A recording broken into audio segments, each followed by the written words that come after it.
Assalamualaikum warahmatullahi wabarakatuh. Alhamdulillah rabbil alamin. Wa bihi nasta'inu ala umuri dunya waddin. Wassalatu wassalamu ala asyrafil anbiya'i wal mursalin. Sayyidina wa habibina wa maulana Muhammadin wa ala alihi wa sahbihi wa sallim. Rabbi israh li sadri wa yassir li amri wahlul 'uqdatam min lisani yafqahu qawli. Amin wa ba'da. Jamaah salat subuh Masjid Al-Maqsum yang dimuliakan Allah. Alhamdulillah, terulang sekian kali perjumpaan kita setiap Selasa subuh. Dan terulang sekian kali pula kita bersyukur kepada Allah atas limpahan karunia, limpahan rahmat, limpahan nikmat yang Allah berikan kepada kita. Semoga bekal-bekal utama tersebut, nikmat sehat, panjang umur, nikmat Islam, nikmat iman, kiranya mampu menjadikan kita hamba-hamba yang senantiasa taat beribadah kepada Allah Subhanahu wa taala. Amin. Salawat dan salam mudah-mudahan senantiasa teriring tersampaikan kepada pemilik mutlak tauladan hasanah, yaitu Nabi besar kita Muhammad sallallahu alaihi wasallam. Jamaah yang dimuliakan Allah, subuh kali ini kita giliran membahas tentang kitab fikih, kitab Irsyadul Ibad. Ada request katanya Pak Ustadz sedikit dibahas tentang keutamaan bulan Sya'ban. Semula pengen bahas tentang Ramadan karena ada request, banyak yang nggak tahu katanya tentang keutamaan bulan Sya'ban. Jamaah rahimahumullah, ya saya mengabulkan request ya teman-teman yang ingin dibahas tentang keutamaan bulan Sya'ban. Hadirin jamaah rahimahumullah, sebagaimana memang maklum bahwa salah satu di antara sekian bulan-bulan yang Allah istimewakan, Allah muliakan, di antara adalah bulan Rajab, bulan Muharram, Dzulqa'dah, Dzulhijjah, kemudian bulan Rajab. Bulan Sya'ban termasuk? Masuk enggak? Tidak termasuk. Tapi tidak termasuknya bulan Sya'ban, justru di situ banyak hadis-hadis Nabi yang memerintahkan amalan secara khusus. Kalau di bulan Rajab, bulan yang dimuliakan oleh Allah, artinya kita diminta wajib hukumnya memuliakan bulan Rajab, bulan Muharram, Zulqa'dah, Zulhijjah. Dahulu pemuliaan, bentuk pemuliaan bulan-bulan tersebut yaitu kaum muslimin diharamkan berperang.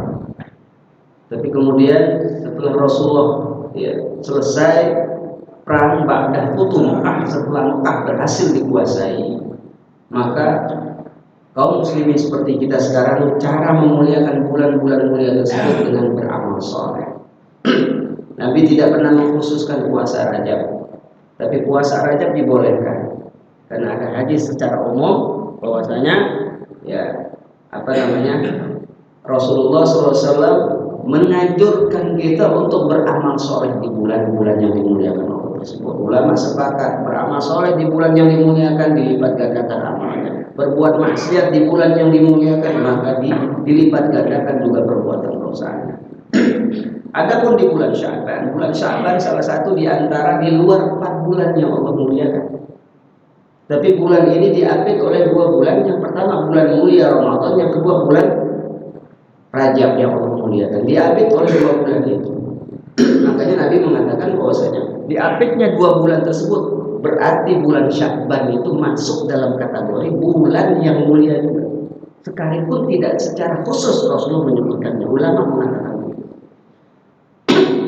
Artinya ulama bersepakat bahwasanya tidak mungkin Rasulullah menelantarkan setelah Nabi getol di ibadah bulan Rajab, kemudian akan datang bulan Ramadan, kemudian Rasulullah menelantarkan sebulan penuh di bulan Sya'ban. Makanya ada hadis Rasulullah SAW di sini, beliau mengatakan bahwa yang pertama adalah bulan Ramadan, bulan Sya'ban. Bulan Sya'ban itu adalah bulan raf'u amal salih. Itu bulan diangkatnya amal-amal manusia. Rafa'allahu a'malun nas. Allah mengangkat amal-amal manusia itu di bulan Sya'ban. Sebagaimana keterangan dalam hadis riwayat Imam Muslim, Imam Bukhari juga meriwayatkan sebuah hadis bahwasanya Rasulullah SAW mengatakan, "Lam ara tasumu syahra min asyhuri ma tasumu min asy-Sya'ban. Wa inni la uhibbu an urfa. Fa uhibbu an yurfa'a 'amali wa ana sha'imun." Dalam sebuah hadis dari Imam Bukhari Muslim, Rasulullah mengatakan bahwasanya satu ketika Rasulullah SAW ditanya, "Ya Rasulullah, apa yang harus aku lakukan di bulan Sya'ban?" Kata Rasulullah SAW, "Lam araka tasumu syahra min asyhuri ma tasumu min asy-Sya'ban." Dan ya Rasulullah, aku tidak pernah melihat engkau puasa sebelum penuh, sebulan penuh di bulan Ramadan, kecuali engkau puasa sebulan penuh di bulan Sya'ban. Aku tak pernah lihat engkau puasa sebulan penuh, kecuali cuma 2 bulan. 2 bulan Nabi di puasa sebulan penuh. Yaitu yang pertama bulan Ramadan, yang kedua di bulan Sya'ban. Di sini sahih. Kemudian Rasulullah menjawab, "Zalika syahru yaqalun nas anhu baina Rajab wa Ramadan." Itulah bulan di mana manusia banyak mengamalkan kemuliaannya, yaitu bulan antara Rajab dan Ramadan. Antara Rajab dan Ramadan. Jadi Rasulullah puasanya berapa lama di bulan Sya'ban? Sebulan. Wa huwa syahrun turfa'u fihi al-a'mal ila rabbil alamin. Dia adalah bulan diangkatnya amal-amal manusia kepada Tuhan yang Maha Kuasa. Fa uhibbu an yurfa'a 'amali wa ana sha'im, dan aku suka seandainya amalku diangkat aku dalam keadaan puasa. Buat sekalian. Jadi kalau ada puasa Rajab sebulan penuh, ya itu landasannya karena memang di bulan mulia itu dilipat gandakannya amal soleh. Kita diperintahkan untuk beramal soleh. Puasa sebulan boleh penuh, di bulan Rajab dibolehkan buat sekalian. Puasa penggalan-penggalan di bulan Rajab boleh. Atau kita puasa Senin Kamis terbiasa. Kemudian kita niatkan juga puasa Senin Kamis dan puasa memuliakan bulan mulia di bulan Rajab, dibolehkan dua niat. Terbiasa puasa Daud. jangan pernah tinggalkan di bulan Rajab dan niatkan puasa Daud dan niat juga puasa untuk memuliakan bulan Rajab. Terbiasa puasa ayam bid, hari-hari ganjil, bulan-bulan terakhir. Silakan teruskan di bulan Rajab dan niatkan dua, puasa ayam bid dan puasa memuliakan bulan Ramadan. Tapi di bulan Rajab Rasulullah mengatakan bahwasanya Rasulullah sebagaimana sahabat mengatakan puasa bulan Rajab itu sebulan penuh. Jadi pertama, anjuran menghidupkan bulan Sya'ban adalah yang pertama berpuasa, karena saat itu diangkatnya amal-amal manusia. Hadis ini Bukhari Muslim.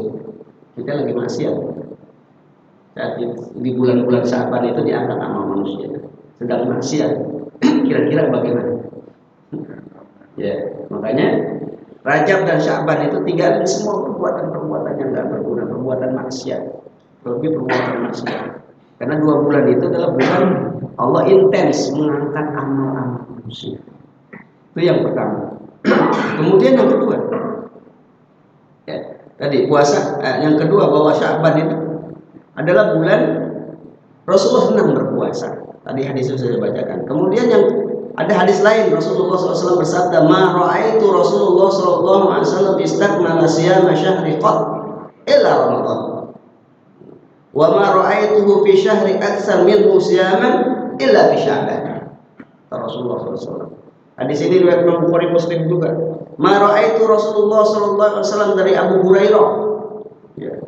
Beliau mengatakan bahwasanya ma ra'aitu Rasulullah SAW, aku tidak pernah melihat Rasulullah SAW istakmala siyama syahran qat, yaitu menyempurnakan puasa selama sebulan penuh. Illa Ramadan, melainkan bulan Ramadan.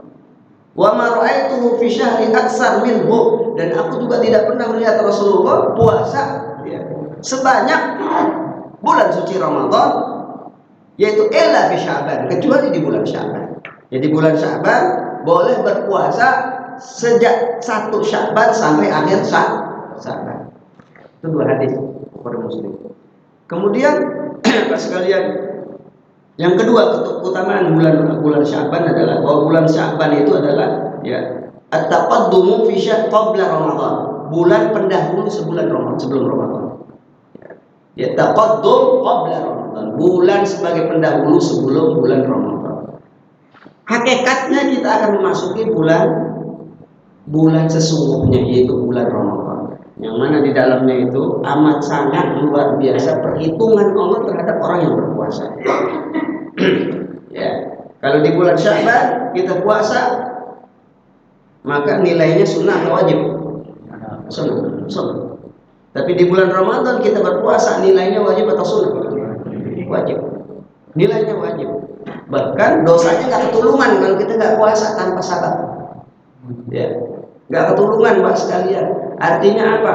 Kalau kita membatalkan dengan sengaja tanpa uzur syar'i, hadis Nabi mengatakan bahwasanya nggak pernah terbalas sekalipun kita puasa setahun penuh atau sepanjang tahun. Panjang tahun kita puasa untuk membalas 1 kali kita membatalkan puasa tanpa uzur syar'i, maka itu tidak terbalas. Tapi bukan berarti kemudian kita tinggalin aja tuh, kita batalkan secara sengaja, kita tinggalin aja, enggak. Ya, harus taubat kita. Meninggalkan kewajiban harus taubat, dan kewajiban yang kita tinggalkan nggak bisa kita tutupi dengan kewajiban yang lain. Catat Pak. Ya, kita catat. Ya, dalam kitab Fathul Mu'in itu ya, ketika membahas tentang hal-hal yang membatalkan sholat itu, kalau seseorang meninggalkan sholat itu hukumnya berdosa. Maka kalau dengan sengaja 3 kali berturut-turut, ya istitabah. Istitabah itu harus disuruh taubat tuh, suruh taubat. Ya. Dia bertobat, terus kemudian disuruh laksanain tuh yang 3 hari tuh nggak sholat, disuruh qodok, tapi nggak mau. Disuruh taubat nggak mau, ya, disuruh qodok nggak mau. Maka kemudian dia di penjara, nggak dikasih makan selama seminggu. Disuruh tobat, nggak mau juga. Disuruh makan tetap bodoh, karena dia menganggap bahwa sholat nggak wajib. Ngapain sholat? Tetap penjara, nggak dikasih makan selama seminggu. Maka kemudian baru dipancung. Ya, dihukum pancung Pak. Artinya di dorbunuhu, dipenggal lehernya. Orang ninggalin sholat. Coba sekalian. Jadi dosa, melakukan perbuatan dosa besar nggak bisa ditutup dengan dosa dengan amalan dosa wajib yang lain. Kalau kita meninggalkan amalan wajib, dosa besar hukumnya. Apakah bisa disempurnakan dengan amalan wajib yang lain? Tidak bisa ditutupi. Terus gimana caranya kita menghapus dosa tersebut? Taubat. Dan taubatnya gimana? Taubatnya caranya adalah kalau itu terkait dengan sholat, kita qadha sholat. Apakah qadha itu bisa menyempurnakan sholat yang kita tinggalkan? Kagak. Itu sekedar ulama mengatakan begitu, wajib qadha. Wajib qadha. Kenapa? Karena ente meninggalkan sholat dengan sengaja. Puasa juga begitu, Pak. Kalau kita meninggalkan puasa, membatalkan puasa tanpa uzur syar'i, dosa besar nggak? Dosa besar nggak? Dosa besar. Apakah cukup kemudian kita qadha aja udah selesai? Tertambah puasa kita? Enggak tertambah. Dosanya tetap dapat. Kita wajib bertobat. Di antara tobat kita harus diiringi dengan qadha puasa tersebut. Selesai masalahnya, serahkan kepada Allah. Ya, serahkan kepada Allah. Makanya Mas sekalian, itu yang dimaksud hadis bahwasanya kalau kita membatalkan puasa Ramadan tanpa uzur syar'i, maka nggak bisa terbalas sekalipun kita puasa sepanjang tahun. Jadi yang ketiga, keutamaan bulan Ramadan, bulan Sya'ban adalah karena bulan ini sebagai pendahulu di antara dua bulan yang Allah muliakan, yaitu bulan Rajab dan bulan Ramadan, atau pendahulu sebagai bulan Ramadan. Rasulullah bersabda, ya. Ulama bersabda Pak sekalian, ya, tentang berkenaan dengan bulan Sya'ban ini. Di antaranya adalah ulama qala Abu Bakar Bakhiri rahimahullah taala. Syahrul Rajab syahrul zar, wa syahrul Sya'ban syahrul saqiu zar, wa syahrul Ramadan syahrul hisal zar. Ya, kata Abu Bakar Al-Bakhiri rahimahullah, beliau mengatakan bahwa bulan Rajab adalah bulan untuk menanam. Ya. Itu ulama yang hidup di abad ke-13, ulama salaf termasuk. Yaitu bulan Rajab bulan tempat menanam. Kemudian kalau bulan Sya'ban adalah bulan mengairi tanaman. Kalau bulan Ramadan adalah bulan menuai hasil tanaman, bulan memanen tanaman. Jadi Bapak sekalian, kalau bulan Rajab bulan menanam. Untuk menyuburkan tanaman itu di bulan Sya'ban. Kapan saat memetik tanaman itu adalah bulan Ramadan. Maksudnya kenapa di bulan Ramadan sebagai bulan hasil memanen kita tanaman kita? Maksudnya kalau ada orang terbebani di bulan suci Ramadan, itu tandanya dia nggak punya persiapan memasuki bulan suci Ramadan. Karena kalau orang punya persiapan memasuki bulan suci Ramadan, maka ibarat tanaman di bulan Ramadan itu cukup memanen saja. Artinya dia puasa itu dengan ringannya dia berpuasa di bulan suci Ramadan. Dengan ringannya dia mengamalkan amal soleh di bulan Ramadan. Kenapa? Karena di bulan Rajab dia menghidupkan bulan Rajab. Di bulan Sya'ban juga begitu, menghidupkan bulan Sya'ban. Puasa Rajab, puasa Ramadan, ngamalin semua perbuatan-perbuatan amal soleh di bulan Rajab, di bulan Sya'ban juga. Jadi terasa ringan dia itu berbuat amal soleh di bulan suci Ramadan. Terasa ringan, nggak berat. Berbeda orang yang di bulan Rajab juga ngapa-ngapain, nggak beramal soleh, bahkan banyak berbuat maksiat. Nauzubillah min dzalik. Di bulan Sya'ban juga begitu, nggak dihidupkan bulan Sya'ban. Ya, didiamin aja bulan Sya'ban. Dia hanya menunggu nanti bulan Ramadan. Saat masuk bulan Ramadan baru baru mau gemar beramal soleh. Terasa berat. Itu maksud bahwasanya bulan Ramadan itu bulan waktunya kita memanen amal soleh. Ya, maksudnya apa? Maksudnya kita akan terasa ringan, terasa gampang, dan penuh keridhaan, penuh semangat mengamalkan bulan-bulan amal-amal soleh di bulan suci Ramadan. Coba, ya, kamu udah berapa sahabat? Berapa sahabat? Sebentar lagi, 3 hari lagi atau 4 hari lagi kita udah di Musya. Tanggal berapa nih Musya?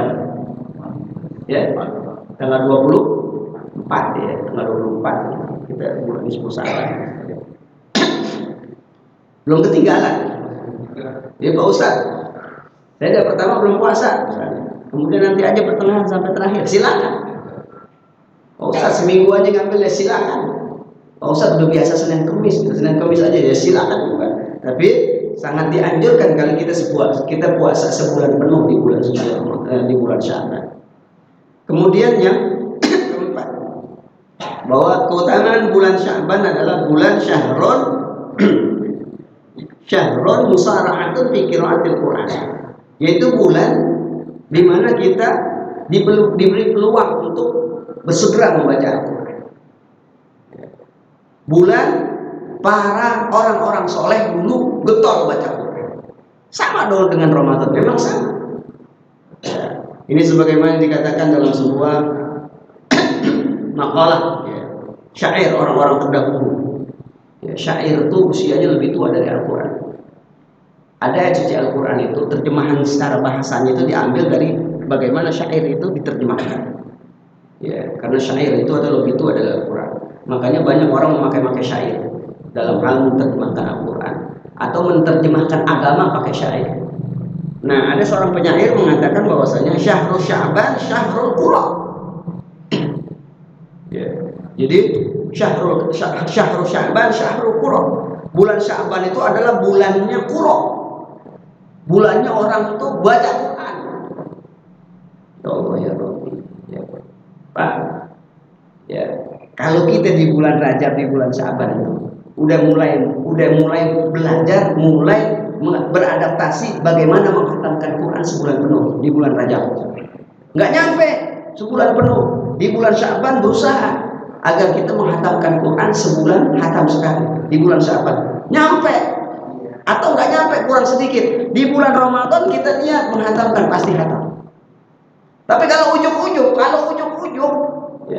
di bulan nggak pernah baca Quran sebulan sekali, bahkan baca Quran itu kalau malam Jumat doang, Yasin doang misalnya Yasin doang kita baca Quran malam Jumat doang. Ujuk-ujuk di bulan Ramadan kita pengen hatam Quran, berat, betul nggak Pak? Berat. Tapi kalau terbiasa kita hatam Quran, apalagi dari bulan Rajab kita hatam Quran, di bulan Sya'ban kita hatam Quran, di bulan Ramadan gampang, bahkan nggak sekali, bisa jadi berkali-kali. Ya Pak, kita nggak perlu kayak ulama terdahulu. Kalau ulama terdahulu itu Imam Syafi'i itu sehari sekali hatam. Tapi ulama sepakat di luar bulan Ramadan maka hukumnya makruh kita hatam sehari hatam. Maksimal 3 hari hatam. Kenapa demikian dimakruhkan? Karena orang kalau sehari hatam itu ngapain aja, berarti dia selain baca Quran. Ngapain aja gitu kan selain baca Quran. Kerjaannya baca Quran aja. Saya pernah punya dosen itu apa namanya, dosen saya itu kan hafiz Quran. Ketika ngajar di bulan suci Ramadan, ngajar sambil baca Quran. Sambil baca Quran aja ngajar. Nah, sebentar ngajar gitu, kemudian baca Quran. Dihafalin ngajar, baca Quran. Udah baca Quran, kita jadi dengar gitu kan. Kita jadi dengar. Suaranya keras. Kemudian dia keluar sebentar sambil baca Quran aja. Masuk lagi baca Quran juga terus gitu. Akhirnya ada muridnya nanya, "Syekh, tiap hari baca Quran ini sehari niatnya itu hatam Quran." Ya udah, ulang aja begitu aja terus, dan bacanya cepat. Al-Fatihah itu satu nafas. Kemudian surat-surat pendek semua satu nafas, bacanya cepat sekali. Karena kalau nggak cepat itu nggak sampai target sehari hatam Quran. Ukuran kita nggak mampu kan? Paling tidak itu sebulan hatam Quran di bulan suci Ramadan. Dan itu akan terasa ringan kalau kita dahului dulu dari sekarang nih, kita banyak baca Quran, khususnya di bulan Sya'ban. Karena ulama mengatakan bahwa Sya'ban itu adalah Syahrul Qura, bulannya membaca Al-Quran sebagai pembuka sebelum kita memanen hasil yang sesungguhnya di bulan suci Ramadan. Nggak akan pernah kita memanen bacaan Quran secara sempurna sampai 1 juz kalau kita nggak awali di bulan Sya'ban itu banyak gemar membaca Al-Quran. Tuh Pak, jadi mulai dah baca Quran yang banyak di bulan Sya'ban. Kemudian selanjutnya berapa tuh? Yaitu Syahrul Isti'anatu bil Masakin. Yang kelima, bulan Sya'ban itu adalah bulan Syahrul Isti'anah bil Masakin. Bulan di mana kita diperintahkan untuk banyak membantu fakir miskin, mengayomi fakir miskin. Ini ulama mengatakan begitu. Kemudian ada ulama berani mengatakan begini, mas kalian, pendapat Imam Al-Muzani, salah satu murid Imam Syafi'i. Beliau mengatakan bahwasanya ta'akhuruz zakat zat idza lam yatil dama syahrin sana, bahwa menunda-nunda zakat itu diperbolehkan apabila telah sempurna selama 1 tahun penuh, dan menunda zakat itu mengandung kezaliman apabila dalam bentuk maksiat. Jadi kalau belum 1 penuh menunda-nundanya boleh. Dan kemudian wa afdalu minha, dan seutama-utama dari kita membayar zakat mal itu, zakat mal itu, ya Bapak sekalian, seutama-utamanya maka kita bayar di bulan Sya'ban zakat mal. Tapi kalau zakat fitrah itu harus di bulan Ramadan. Awal Ramadan boleh bayar zakat fitrah, Bapak sekalian. Jadi zakat mal itu kalau sudah sempurna 1 tahun, nggak perlu menunggu bulan suci Ramadan atau habis bulan suci Ramadan, dibolehkan kita membayar zakatnya itu di bulan Sya'ban. Ingat, zakat apa? Zakat mal. Muzani, salah satu murid Imam Syafi'i, mengatakan dan berpendapat seperti itu. Nah, ini menandakan bahwasanya di bulan Sya'ban itu bagaimana ulama dahulu itu ya banyak bayar zakat mal itu di bulan Sya'ban, menandakan bahwasanya bulan tersebut karena memang orang-orang miskin itu ya lebih utama dibantu. Jadi Bapak sekalian, membantu fakir miskin. Kemudian selanjutnya yang keenam, ya, bulan Sya'ban itu adalah bulan diapitnya 2 bulan tadi udah. Sebagaimana Rasulullah bersabda, wa qala masalu syahrul Rajab karrih, perumpamaan bulan Rajab seperti angin. Wa masalu Sya'ban mislul ghaim, dan perumpamaan bulan Sya'ban seperti mendung. Wa masalu Ramadan mislul matar, dan perumpamaan bulan Ramadan seperti hujan. Maksudnya apa?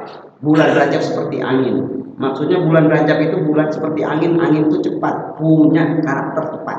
Bulan Sya'ban seperti mendung. Bulan Sya'ban seperti mendung. Mendung itu sebagaimana sesuatu yang gelap, sesuatu yang redup-redup, Pak sekalian. Kalau seandainya bulan Ramadan, yaitu seperti hujan. Artinya bulan Sya'ban merupakan bulan ke-8, ya, yaitu dalam kalender Hijriah. Sya'ban diapit antara bulan Ramadan dan bulan Rajab. Diapit.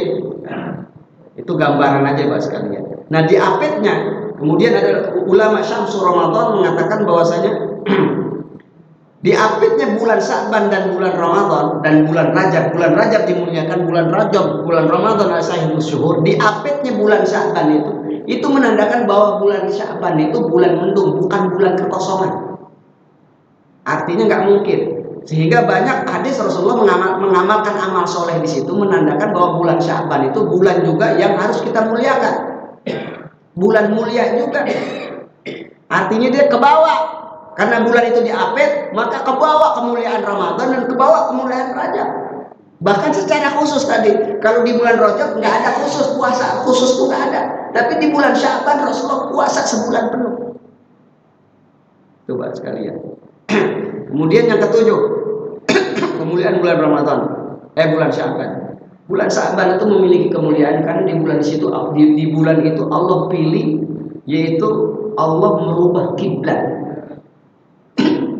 Dirubahnya kiblat. Kita sudah bahas perubahan kiblat di surat Al-Baqarah. Waqad nara taqalluba wajhika fis sama' walanwalliyannaka qiblatan tardah fawalli wajhaka qiblatan haram. Kata Allah, sungguh aku telah menyaksikan engkau ya Muhammad senantiasa wajahmu ke atas, menengadah, minta agar kiblat dipindahin. Karena Rasulullah SAW udah muak terhadap kehidupan orang Yahudi. Dia nggak mau untuk kiblat itu di tempat di mana orang Yahudi itu subur hidup di situ, di Palestina. Rasulullah selalu menengadah begini, minta kepada Allah. Maka kemudian fawalli wajhaka syatral haram. Ya, dikabulkan permintaan Nabi, hadaplah wajahmu ke Masjidil Haram. Saat itulah turun ayat surat Al-Baqarah ayat 100 berapa kalau salah, yaitu pemindahan kiblat dari Masjid Aqsa ke Masjidil Haram. Kapan jatuhnya? Bulan Sya'ban. Di bulan Sya'ban. Allah memilihnya di bulan Sya'ban, yaitu pemindahan kiblat dari Masjidil Aqsa ke Masjidil Haram. Ya, Pak sekalian. Itu tadi surat Al-Baqarah ya. Ayat 144 kalau nggak salah. Kemudian yang ke-8. Yang ke-8. Bulan Sya'ban Allah pilih sebagai bulan Allah turunkan ayat yang berkenaan dengan sholawat. Ya, ayat Quran berkenaan dengan sholawat. Ayat Quran tentang sholawat itu apa bunyi? Surat apa? Al-Ahzab ayat bunyinya kayak gimana? Innallaha wa malaikatahu yusholluna 'alan nabi. Ya ayyuhalladzina amanu shollu 'alaihi wa sallimu taslima. Ini turun di bulan Sya'ban. Di bulan Sya'ban, Pak sekalian, yaitu saat Rasulullah SAW di Madinah tahun ke-8 ada yang mengatakan. Ada yang mengatakan tahun ke-6. Ya. Kenapa perlu dibahas ulama di sini? Kenapa enggak ayat-ayat lain juga banyak katanya di bulan Sya'ban? Kenapa Allah khususkan di sholawat ini di bulan Sya'ban? Karena sholawat itu ayat yang paling luar biasa utama. Ada Imam Rafi', salah satu guru Imam Syafi'i mengatakan, salah satu di antara sekian banyak ayat-ayat Al-Quran, ya, yang utama adalah di antaranya ayat perintah sholawat. Jadi ayat perintah sholawat dari Allah itu kepada Rasulullah SAW salah satu ayat yang sangat utama. Bahkan Imam Rafi' mengatakan Allah tak satu pun ayat di mana Allah perintahkan kewajiban beribadah, Allah sendiri menjalankan. Ya, nggak pernah Allah perintahkan satu ibadah di mana Allah menjalankan. Allah perintahkan kita sholat, Allah sholat ya? Allah perintahkan kita sholat, Allah sholat ya? Nggak ada. Allah perintahkan kita puasa, Allah puasa nggak ada. Allah perintahkan kita bayar zakat, Allah nggak bayar zakat. Allah perintahkan kita pergi haji, Allah nggak pergi haji. Tapi Allah perintahkan kita bersolawat, Allah bersolawat. Betul nggak Allah bersolawat? Innallaha wa malaikatahu, bahkan malaikat. Innallaha, sesungguhnya Allah, wa malaikatahu, dan para malaikat yusholluna 'alan nabi. Mereka semua bersolawat kepada Nabi. Cuma bentuk solawatnya Allah berbeda, ulama di sini. Coba sekalian. Ya, kalau solawatnya Allah itu memuliakan Nabi. Ya, kalau solawatnya kita, solawatnya Allah mendoakan Nabi. Kalau solawatnya kita memuliakan Nabi, bukan doain Nabi. Nabi nggak perlu didoain sama umat. Ya, kita memuliakan Nabi. Tapi kalau solawatnya Allah mendoakan Nabi. Jadi nggak ada di mana Allah mewajibkan satu kewajiban kepada hambanya, di mana Allah mengerjakan secara langsung. Allah kerjakan juga tuh kewajiban perintah Allah. Kecuali solawat, kata Imam Rafi'.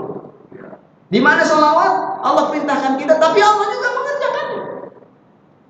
Makanya di situ Imam Rafi' mengatakan salah satu di antara ayat yang termulia di antara sekian ayat adalah ayat berkenaan solawat, dan mengamalkannya juga begitu.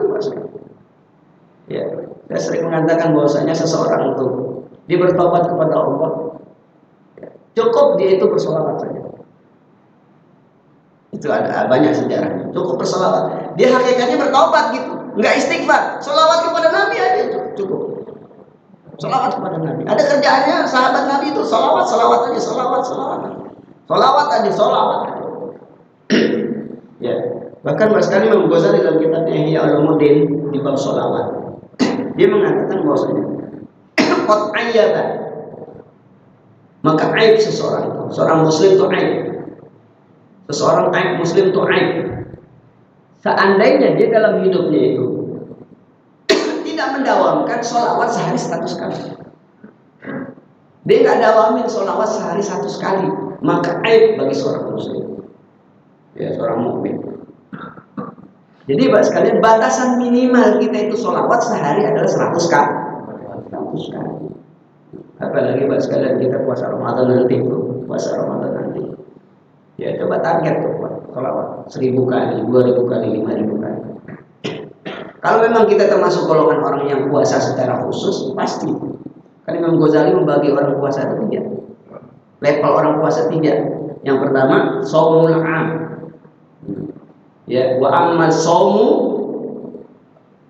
lahu salah satu darajat, kata Imam Ghazali dalam Ihya Ulumuddin. Adapun puasa itu memiliki 3 derajat tingkatan. Yang pertama adalah shaumul umum, saumnya umum, saumnya orang umum, orang awam. Gimana kata Imam Ghazali? Puasanya orang umum itu puasanya sekedar nahan lapar, minum haus. Itu saja. Yang kedua adalah puasa shaumul khas, puasa orang khusus. Seperti apa puasa orang khusus? Puasa orang khusus nahan lapar, nahan minum, nahan haus, dan nahan juga hal-hal yang mengandung maksiat dalam hidup. Enggak bohong, enggak dusta, dan seterusnya dan seterusnya. Anggota badannya menahan syahwat dan seterusnya. Ya Pak sekalian. Ya. Kalau yang kedua nih puasa khusus dilaksanakan oleh orang soleh. Kalau yang pertama puasa sekedar nahan lapar dan minum saja, khusus dilaksanakan orang beriman. Orang beriman hanya puas dan hanya sebatas melaksanakan puasa, menahan lapar, minum, haus. Ya. Itu saja Pak sekalian. Ya, terus jalan ibadah yang lainnya, sholat tarawih, sholat 5 waktu, itu orang beriman, orang beriman. Tapi kalau orang soleh, nggak hanya itu, dia menahan segala sesuatu yang merusak puasa. Ya, nahan pandangan, nahan dusta, nahan syahwat dan seterusnya. Ada puasa khusus, puasa orang terkhusus. Puasa orang terkhusus ini diantaranya dia menahan lapar, haus dan minum dan makan, menahan syahwat, ya, anggota tubuhnya ditahan semua. Ada kelebihan. Ya, orang seperti ini jangankan menahan syahwat, pikirannya kalau terlintas masalah dunia di bulan suci Ramadan itu dia memandang batal. Ya. Kalau ada niat guratan-guratan dia itu hajat terhadap dunia itu dipandang batal oleh dunia. Kalau hatinya pikirannya nggak disibukkan di bulan suci Ramadan dengan hal-hal akhirat itu dipandang batal oleh diri. Itu puasa khos bin khos. Levelnya udah para nabi, levelnya udah para siddiqin, syuhada dan seterusnya. Levelnya. Nah, jadi Pak sekalian, kalau orang udah puasa Ramadan tuh nggak mikirin dunia gitu kan, udah. Dan dia merasa bersalah, berdosa. Apalagi di hatinya itu terlintas gitu kan, terlintas sedikit perbuatan maksiat, pengen berbuat maksiat, udah merasa berdosa dan merasa batal gitu. Itu udah khos. Kita baru tingkatan yang kedua doang lah. Mungkin ya, yang menahan lapar, haus dan seterusnya, dan berusaha agar kita tidak berkata dusta dan seterusnya dan seterusnya dan seterusnya. Ya, menjaga pandangan dan seterusnya dan seterusnya dan seterusnya. Jadi itu yang keberapa tadi? Ya.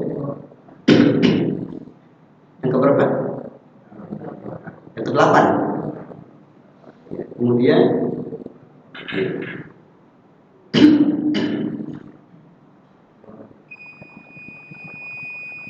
yang ke ada 10 masalah 9 arah kiblat tadi diturunkannya perintah sholawat. Kemudian yang ke-9 adalah bulan Sya'ban adalah kemuliaannya. Di situ ada Lailatul Nisfi Sya'ban. Kemuliaan bulan Sya'ban itu di situ ada pertengahan bulan Sya'ban. Ya, ada kemuliaan di pertengahan bulan itu yang disebut dengan Nisfu Sya'ban. Pas sekalian, sebagaimana hadis riwayat Ibnu Majah, Rasulullah mengatakan, "Idza kana lailatan nisfi min Sya'ban, taqumu lailaha wa sumu naharaha." Rawahu Abu Daud wa Ibnu Majah. Ibnu Majah, Abu Daud meriwayatkan sebuah hadis, "Idza kana lailatul nisfi min Sya'ban," apabila datang malam bulan nisfu Sya'ban, faqumu lailaha.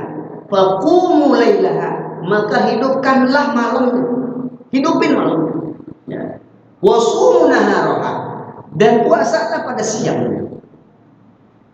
Mbak sekalian. Nah, jadi hadis ini memerintahkan bahwasanya di malam nisfu Sya'ban kita disuruh menghidupkan malam dan siangnya disuruh puasa. Artinya apa? Secara khusus pertengahan nisfu Sya'ban itu, pertengahan nisfu Sya'ban memiliki kemuliaan sendiri, tersendiri. Malamnya hidupin. Ya. Maksudnya menghidupkan malam nisfu Sya'ban itu apa Pak Ustaz? Ya, sholat malam, dan termasuk diantaranya boleh kita menghidupkannya, ngumpul bersama-sama, mengingatin masyarakat tentang besok nanti sebentar lagi masuk bulan suci Ramadan, baca Yasin. Ya, kalau apa namanya Jamak Sari, Jarkasi Jamak Sari dalam kitabnya itu buat kalian kecil, yaitu kemuliaan bulan nisfu Sya'ban, beliau rangkaian diantaranya adalah kita diperintahkan untuk itu tadi, baca Yasin bolak-balik, ya kurang-kurangnya 3 kali. 3 kali. Itu ulama, anjuran ulamanya, bukan hadis Nabi. Kita ngumpul menghidupkan malam nisfu Sya'ban, menghidupkan qumu lailaha. Sama-sama kita ngumpul di masjid, kemudian kita zikir, tahlil dan tahmid, baca yasin, putar-balik 3 kali, putar sekali juga boleh, 3 kali juga boleh, apalagi Pak sekalian. Terus yang terpenting lagi juga di akhir malamnya kita sholat tahajud. Jadi itu aja dari Ibnu Daud di sini Hasan perintah untuk menghidupkan malamnya itu ada perintahnya, termasuk di antaranya. Dan Rasulullah SAW pernah satu saat Pak sekalian, ketika malam nisfu Sya'ban, Rasulullah mengumpulkan masyarakat saat itu. Ya ayyuhan nas qad adzallakum syahrun 'adzim. Sekalian manusia, sungguh kalian telah dinaungi bulan yang sangat mulia. Syahrul mubarak, bulan yang sangat berkah. Ya. Man shoma fihi, barang siapa yang puasa di dalamnya imanan wa ihtisaban, iman karena Allah dan mencari ridha Allah, maka akan diampuni dosa-dosanya. Rasulullah berkata ini itu di malam nisfu Sya'ban. Ngumpulin para sahabat. Ya ayyuhan nas qad azallakum syahrun 'adzim. Guys, kalian manusia, kalian akan dinaungi bulan yang sangat agung. Yaitu ngomong seperti itu tuh, ngomong yang tadi itu di malam nisfu Sya'ban. Makanya malam nisfu Sya'ban itu isi dengan kegiatan yang positif, di antaranya tadi yang selama ini kita jalankan. Ya. Kemudian selanjutnya, jadi keberapa? Ke-8, ke-9. Ya. Ya, 9 sekali. Kemudian Imam Baihaqi dan Imam Tabrani meriwayatkan sebuah hadis, Imam Ibnu Hibban meriwayatkan sebuah hadis. Yattali'u Allahu ila khalqihi fi lailatin nisfi min Sya'ban. Fayafiru li jami'i khalqihi ila al-musyrik aw musyahid. Ya. Ini hadis Nabi, hadisnya ini sahih Mas sekalian. Yattali'u Allahu ila khalqihi fi lailatin nisfi min Sya'ban. Bahwa Allah akan muncul kepada penciptanya, kepada hambanya. Allah akan datang menemui hambanya fi lailatin nisfi min Sya'ban, pada malam nisfi Sya'ban. Nah, ulama mengartikan yatoli itu nongol. Bukannya Allah nongol, maksudnya rahmat Allah. Allah itu muncul artinya rahmat Allah. Rahmat Allah akan datang kepada hambanya di malam nisfu Sya'ban. Fayaghfiru li jami'i khalqihi, maka Allah akan mengampuni dosa-dosa semua hamba-hambanya. Illa li musyrik, kecuali orang yang saat itu berbuat musyrik kepada Allah. Wa musyahin adalah orang yang masih bermusuh-musuhan di dunia, memutuskan silaturahmi. Hadis ini sahih. Jadi Bapak sekalian, hadis ini menandakan bahwasanya secara khusus Allah akan memberikan rahmat. Kapan? Malam nisfu Sya'ban, mengampuni dosa-dosa hambanya, memuliakan hambanya, memberikan rahmat hambanya. Kecuali 2 orang, yaitu orang yang saat itu melakukan perbuatan syirik, yang kedua orang yang memutus hubungan silaturahmi. Makanya Pak, ya, dari sini dulu ulama dahulu tuh punya adat, punya kebiasaan. Ketika udah nisfu Sya'ban tuh besoknya mereka itu datang ke tetangga, atau di malam itu mereka ngumpul saling maaf-maafan. Ngumpul, ya, sebagaimana kita suka ngumpul. Saat itu kita habis selesai acara maaf-maafan, agar tidak ada dosa di antara kita, agar tidak ada lagi masalah di antara kita. Ya, ada kelas sedikit saat itu maaf-maafan, karena kita akan memasuki bulan mulia, yang nggak boleh kita bawa dosa sesama hamba. Tuh Pak.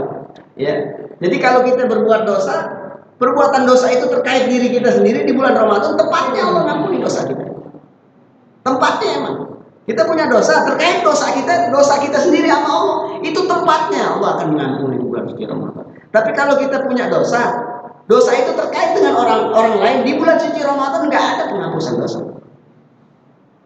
Coba. Dan terlambat kita minta maaf di bulan suci Ramadan, udah terlambat. Karena bulan itu sebaiknya kita itu sudah bersih dari dosa dengan manusia. Udah nggak ada lagi dosa dengan manusia, udah bersih. Maka di bulan Sya'ban itu, di nisfu Sya'ban, tempatnya kita itu minta maaf, saling minta maaf. Ya, kalau di pesantren saya itu di kampung-kampung itu kalau bulan Sya'ban selesai mereka pada makan-makan dulu. Selesai acara saling salaman. Ya, minta maaf kalau ada dosa-dosa, pelukan gitu kan, pelukan minta maaf. Udah selesai baru makan-makan rame. Makan besar. Kalau dulu di Bogor tuh begitu. Makan potong kambing dan seterusnya, bahagia. Ya, Sini potong apa? Pak Muslim? Nah, potong apa kalau di sini? Suka ayam. Ya. Jadi ini sahabat itu coba diistimewakan. Baik secara ruhiyah, batin kita istimewakan diri kita, atau secara jasmani, artinya pengistimewaan jasmani itu makanannya itu ditingkatin dikit gitu. Biar yang datang banyak. Biar kalau yang datang banyak kita juga peluang untuk minta maaf pada orang banyak juga besar. Ya, begitu Pak sekalian. Jangan di perusahaan kita datang sama-sama masih marah-marahan. Yang satu di pojok, yang satu lagi di pojok kono. Ngeliatin aja udah datang. Gua tahu dia datang, gua nggak datang. Lagi diskusi apa? Baca Yasin pulang balik, tapi masih masalah marah-marahan gimana ceritanya? Jadi itu Pak sekalian. Diskusi bulan di mana kita diperintahkan untuk saling berlapang dada atas kesalahan orang lain, atau kita punya salah juga berlapang dada minta maaf kepada orang lain. Itu saja Pak sekalian. Mudah-mudahan bermanfaat buat kita semua. Ada pertanyaan? Ada pertanyaan? Gak ada ya? Jadi kita hidupkan bulan Sya'ban ini dengan sebaik-baiknya. Belum terlambat, masih ada setengah bulan. Apapun amal soleh kita, terutama puasa, kita jalanin bulan Sya'ban agar nanti kita di bulan Ramadan itu nggak terseok-seok puasa, nggak KO gitu. Ya, terkadang ada orang puasa gitu kan, baru setengah hari udah terlintas di pikirannya, minum es enak kali jam-jam kayak gini. Ya itu udah orang awam banget, puasanya orang awam kan, kalau udah begitu. Baru setengah hari, baru masuk hari pertama, baru setengah hari yang terlintas di pikirannya, wah enak banget kalau minum es sirup nih. Udah ngancem, ntar buka aku makan sirup, buka aku. Ya Allah ya Rabbi ya Rahman ya Karim. Itu udah lemah iman banget. Jangan, kita kudu tahu, kita kudu paham. Ya, jadi buang tuh lintasan pikiran kayak gitu. Sekali, jangan sampai itu puasa dibawa orang awam bahkan. Kalau standar Imam Ghazali, orang awam itu sekedar nahan lapar dan haus, nggak ada lintasan pikiran. Entar sore gue ngancem, bikin es jeruk, bikin enggak. Itu puasa dibawa, standarnya itu melebihi orang awam itu. Oke begitu. Ya, alhamdulillah. Mudah-mudahan Allah semakin menguatkan iman Islam kita, Allah jaga iman Islam kita, melindungi kita dari segala macam mara bahaya.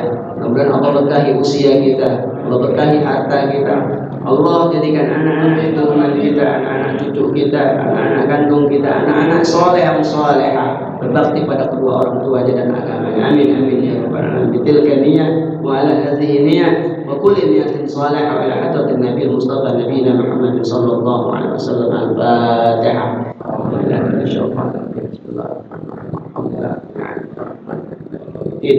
Iyyaka na'budu wa nasta'in.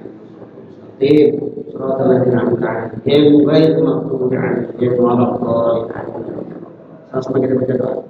Allahumma arhamna bil Qur'an warhamna imaman wa nuran.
Assalamualaikum warahmatullahi wabarakatuh.